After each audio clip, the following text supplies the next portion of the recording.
What's up, fight fans? This is Kurt DeVille with Counterpunch Boxing News, and I got some new news concerning Jaime Munguia. Jaime Munguia from Tijuana has signed with Dazn, and that is, I seen that coming. I mean, it's typical because he is a Golden Boy fighter, but remember, Canelo's contract with Dazn is separate from the rest of Golden Boy, so,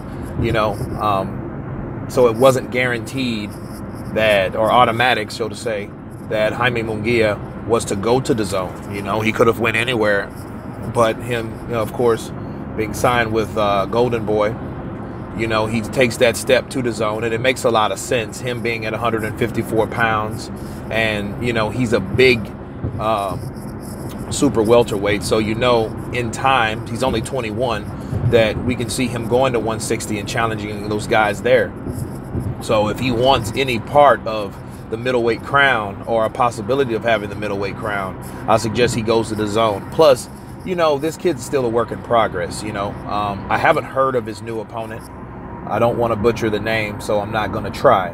However, it's probably a good thing that we don't know who this is, because the last person that was known for Jaime Munguia to fight besides Saddam Ali was Liam Beefy Smith. Liam Beefy Smith gave him a run for his money, gave him one hell of a fight, gave him the reality of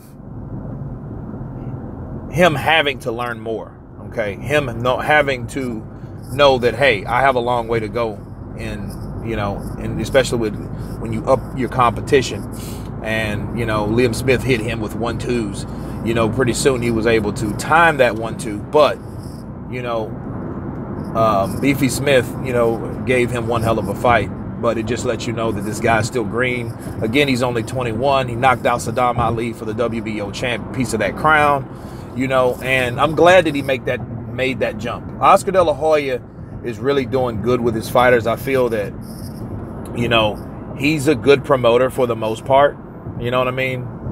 And I also feel, me personally, that any promoter, or a person that's going to be a promoter, should be a fighter first, because they know the ins and outs of how it works, how the fighter feels about, promoters, and the promoters feel about the fighter. So, that's a good step for Jaime Munguia.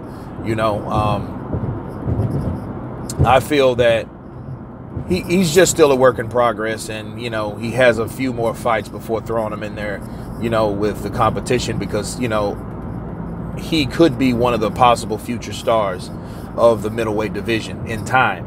He's a tough kid, obviously. The Beefy Smith fight showed me that he can take a punch, but it's not all about taking punches.